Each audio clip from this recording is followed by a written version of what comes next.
Good evening. On this day, 10 years ago, at this time, in this room, this old weather warrior was battling an event of a lifetime, a generational tornado outbreak, April 27th, 2011.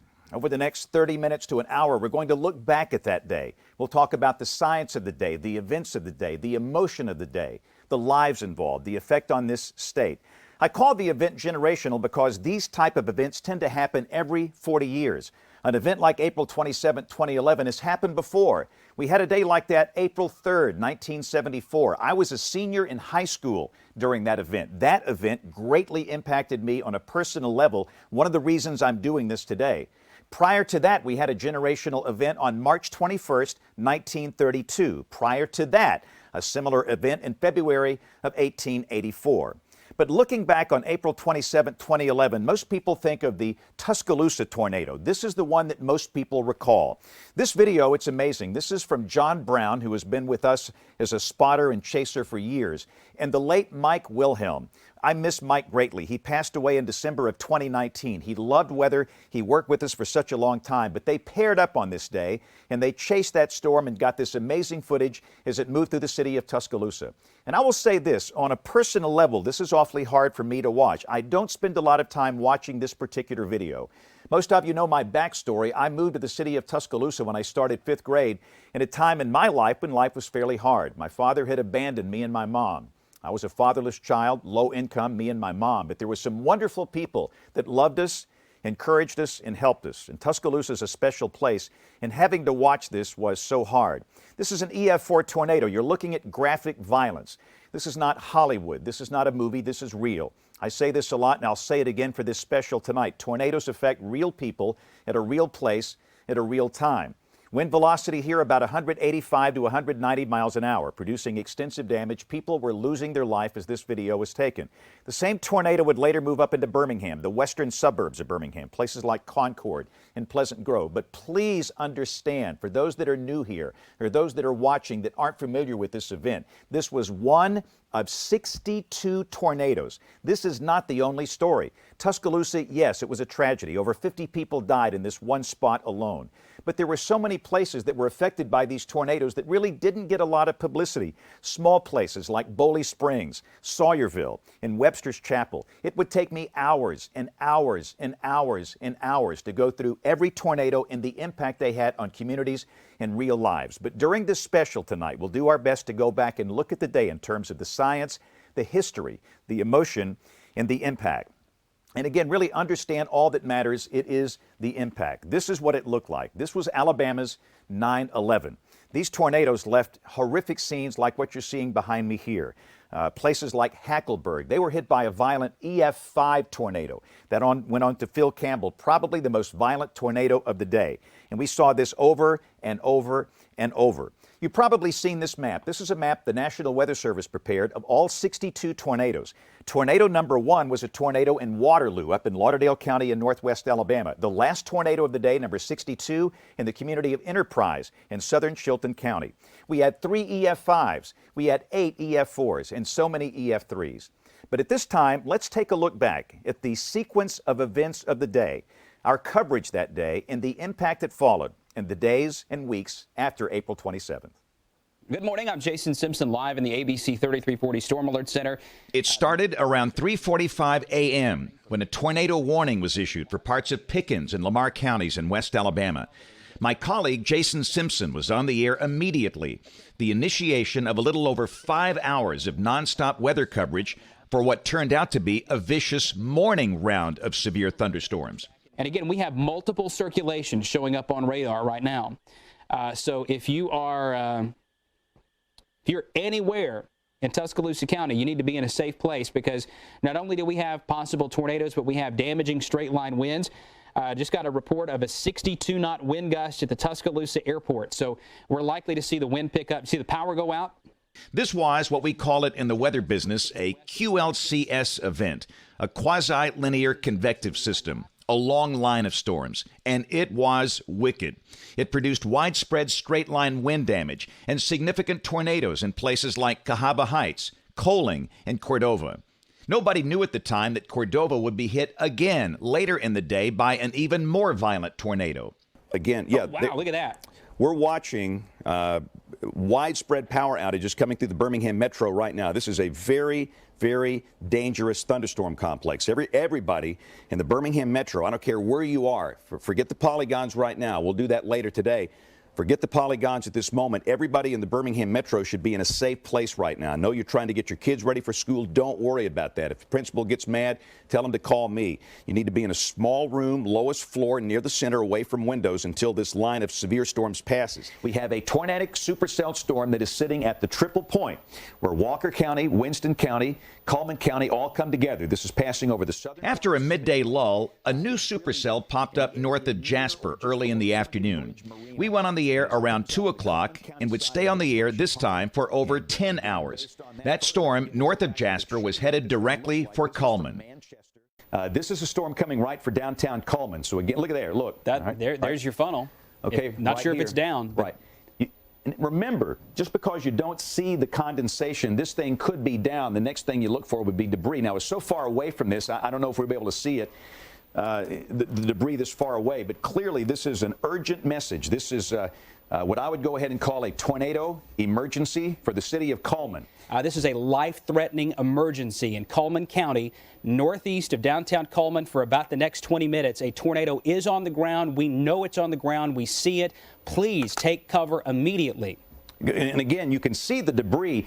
What happens, the radar beam will bounce off of these, the shrapnel, if you will. That's called a debris ball. But in this case, we don't need a radar. You're looking at it live. And again, this is coming right through the middle of downtown Cullman. More than likely, it could be crossing US 31 right now.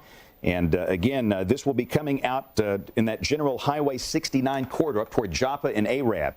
We're going to stay with this as long as we can. This is perhaps one of the largest tornadoes we've caught on our tower cams over the years. Typically in Alabama, tornadoes are rain-wrapped, and typically you can't see them because of darkness, hills, or terrain. But we actually caught this the minute we first looked at the Skycam shot. And again, remember, I stress, just because you see this thing changing in structure, it's still down. You're going to see it looking different from time to time, and there could be a time where it lifts temporarily, but clearly we have debris right down here that is on the ground.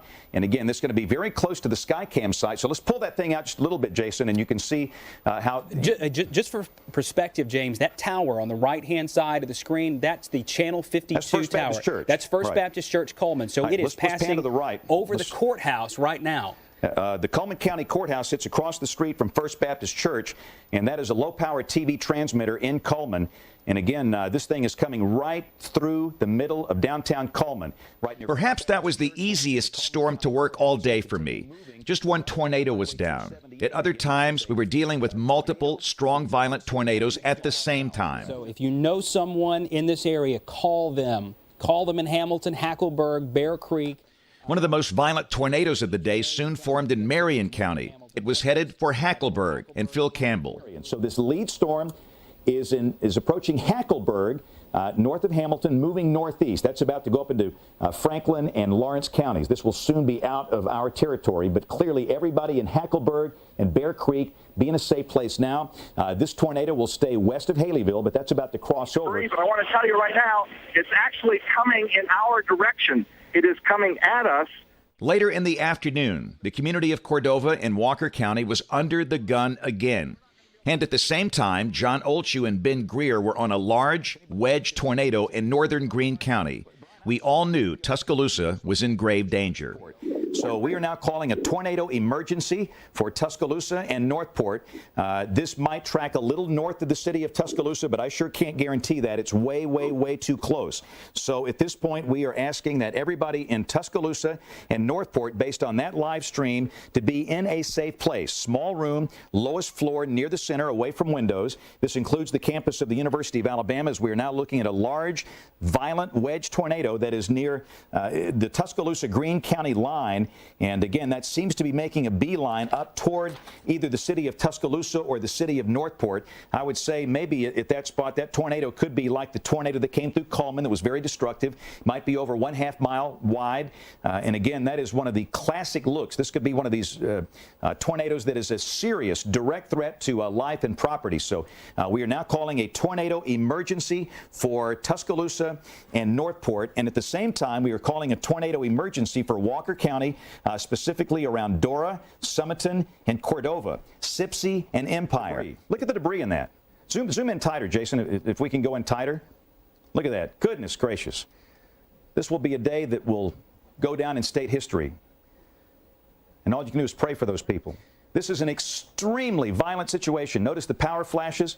Please. It just passed the Tuscaloosa County or the Tuscaloosa City Police Department. The police department is down there. It's crossing over the industrial area in South Tuscaloosa near all the places where they take the cars when you have an accident. If you're down that way, down Greensboro, it's on you now. It's moving toward McFarland. If you're between Greensboro and McFarland, south of Bryant and south of University, get to a safe place right now. For the rest of the evening, we dealt with bullets from hell. Mulberry River, get into Blount County. This is a tornado very, very close to you. Looks like we have a debris ball associated with that one, too. This will cross over 231 north of Fowler's Crossroads, probably right around J.B. Pennington High School, downtown Blountsville City Hall and Police Station right there off of County Road 26 at 747, the Double Bridges Road.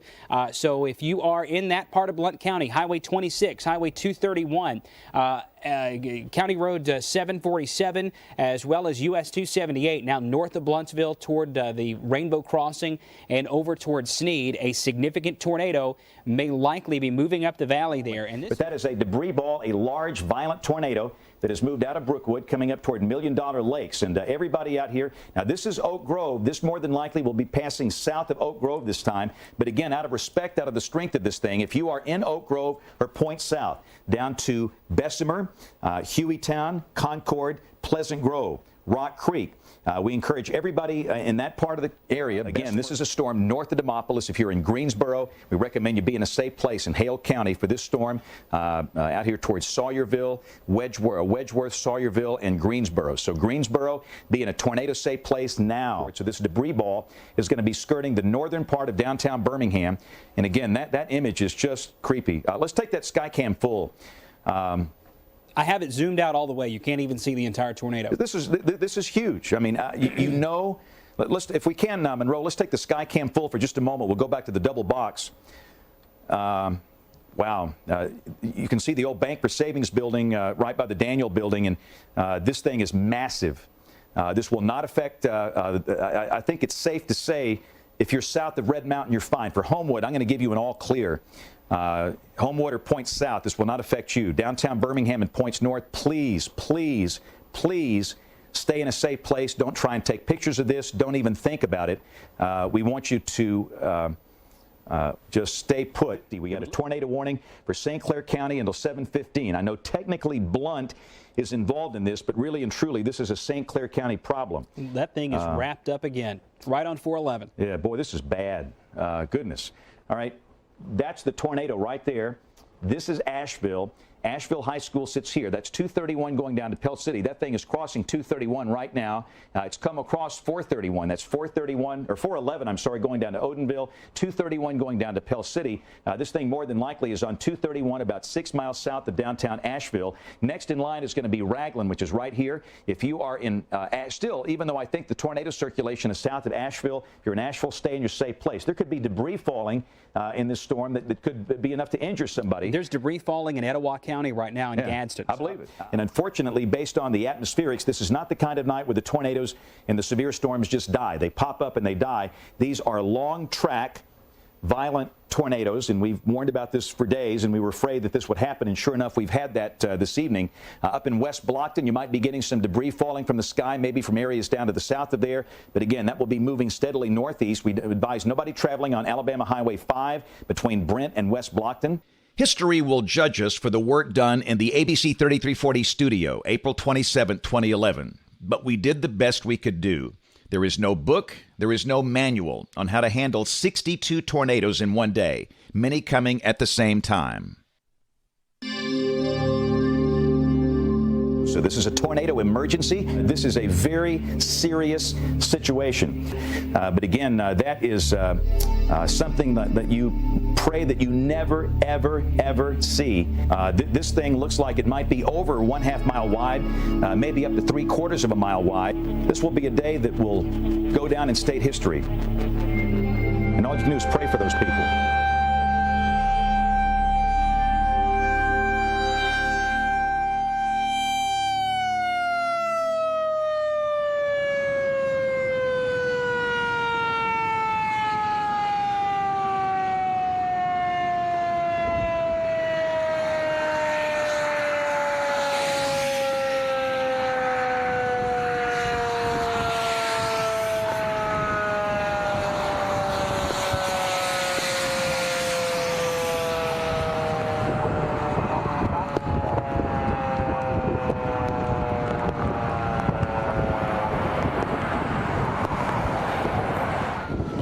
a nightmare that I know that I cannot wake up from. It's controlled chaos back here, basically.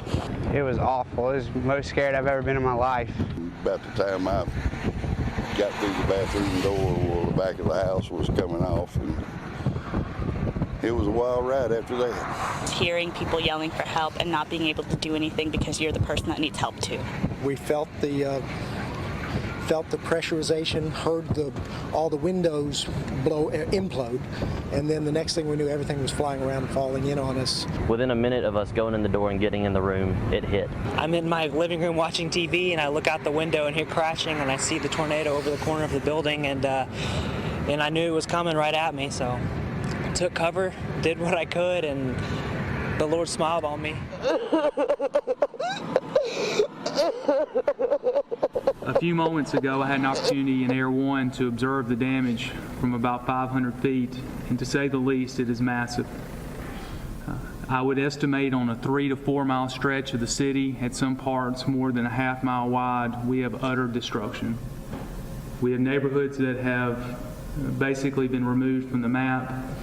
We have businesses that will no longer be able to engage in commerce.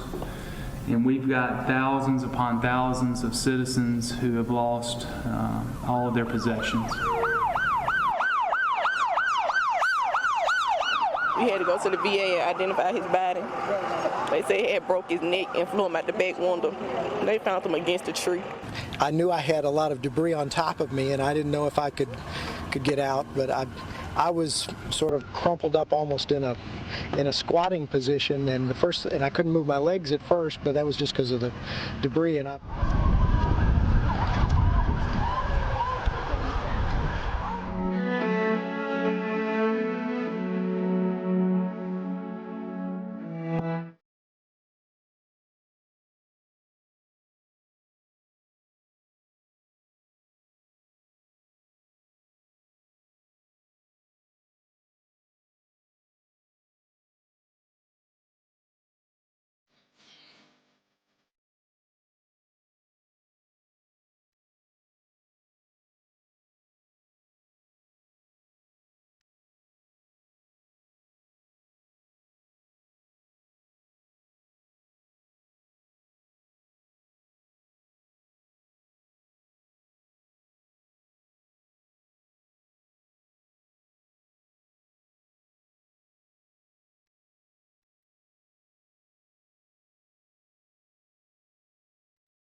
all these emotions started to set in as the death toll kept going up and up. Every day that the death toll kept going up, had a lot of emotions going through my mind, all of them. Anger. I was angry at me. I was angry at God. I was angry at the system because we failed the people of the state because the death toll was that high.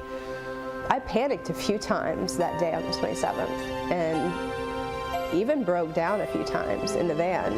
But then again, you'd hear a story about somebody that heard the warning and they did the right thing, and they thought, you know, you got 36 people here that would be dead if we didn't do the right thing. So then you felt like, okay, you know, we did some good. It really hurts to think back and look at that and wonder what we could have done better. But with the limitations of our equipment, the limitations of radar as it is now, we can see tornadoes with radar. We see the thunderstorm that produces them, so we can't tell what's happening down in that lowest part of the atmosphere. It just makes you wonder, what can we do better? And there are going to be a lot of good things that come out of this, but there are going to be a lot of memories that haunt me for a long time.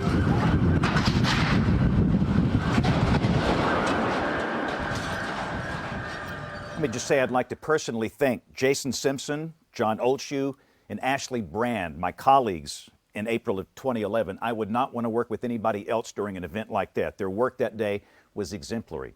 What did we learn? What are we to gather from that in the weather enterprise? I think the one thing we clearly learned is what we do is not enough. We do physical science. That's really all I know. My first major in college was electrical engineering. I finished in meteorology. I really don't know anything about human behavior and social science. And quite frankly, after this event, I didn't speak about it for 6 months. Typically, I'm a bag of hot air. I'll talk anywhere.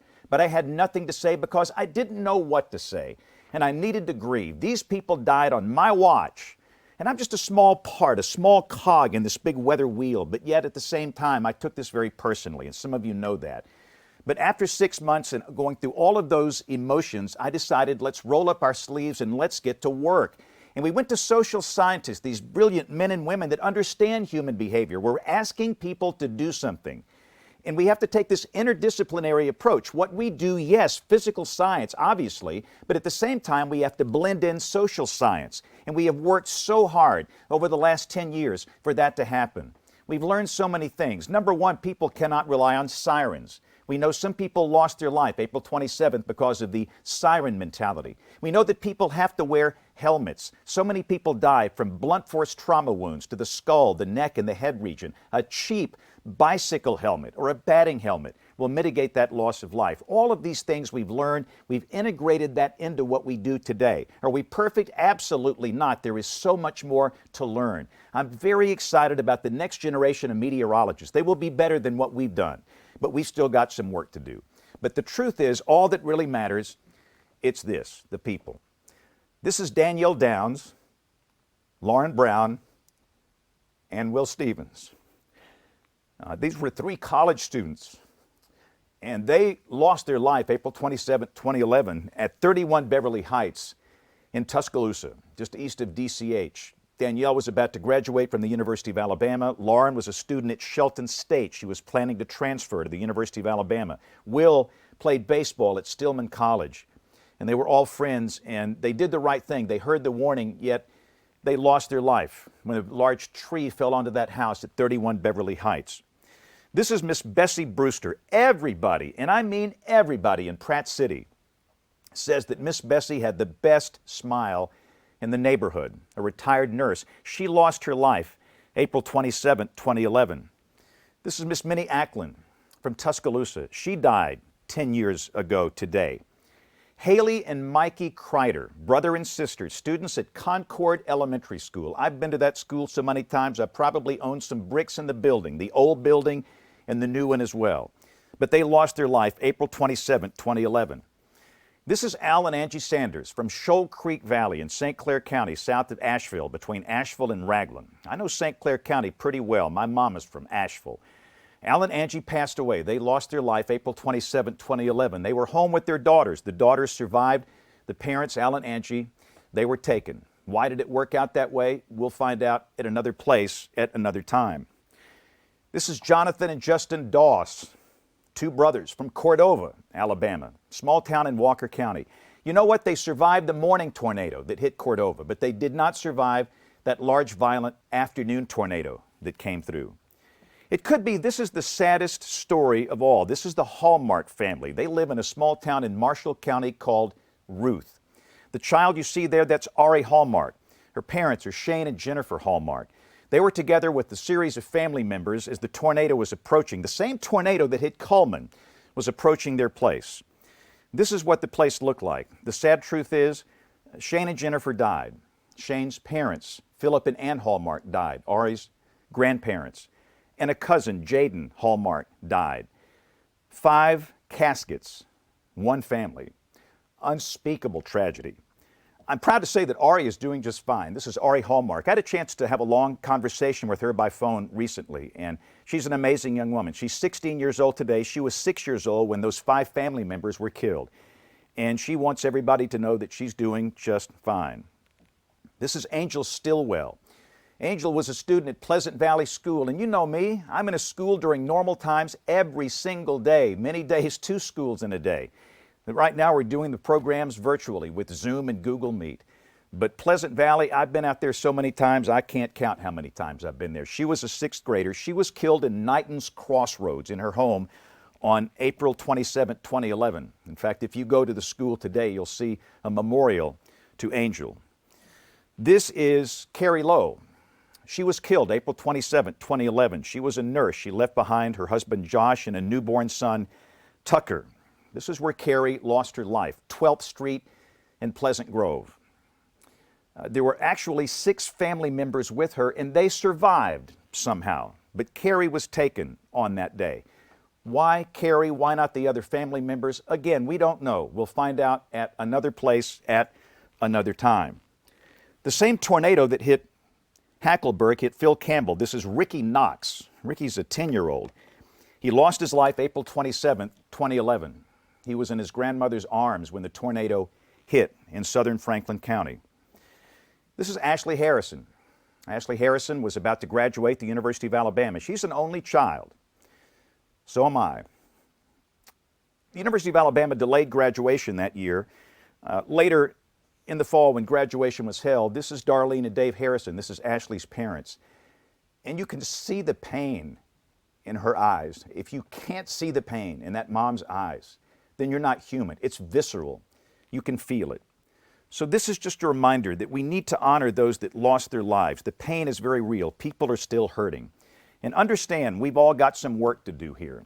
We have to do better. We cannot have another day like this with this type of loss of life and this type of human suffering. But the one thing I'll say before we close here, it was so refreshing, and you've heard me say this before, to see how the people of Alabama responded in the days after April 27, 2011. One of the therapeutic events for me, our young son played baseball at the time. We took the weekend off and we just decided to go help somebody. And we decided to go to Walker County in Cordova. And we wound up in a little place called Barton's Chapel. And it was amazing to me to see how the churches in Walker County, they had it organized. It was a well-oiled machine. And they were helping people. FEMA and all these government folks, they didn't have the resources to come in and take care of this kind of humanitarian crisis, but yet the people stepped in. People helping people. After April 27, 2011, there were no Democrats, Republicans, left wing, right wing, no wing, just people helping one another. And maybe one day we can capture that spirit again. But I promise, with all my heart and soul, we're going to work hard to make the warning process better. I think that's one of the reasons I'm here, and we're working every day to do that. But I never want this day to go away. I want it to stay in your memory, and I want the people who lost their life to stay in our memory. And let me just say this as we close. I want you to look at these names and think about them. Think about the survivors that are suffering and grieving today. Say a prayer for them. And for those that lost their life in this tornado, I promise we will never, ever, ever forget you. Amazing grace, how sweet the sound that saved a wretch like me. I once was now am found. 'Twas blind, but now I see. 'Twas grace that taught my heart to fear, and grace my fears relieved. How precious did that grace appear, the hour I first believed. Through many dangers, toils, and snares, I have already come. 'Tis grace hath brought me safe thus far, and grace will lead me home. When we've been there 10,000 years, bright shining as the sun, we've no less days to sing God's praise than when we first begun.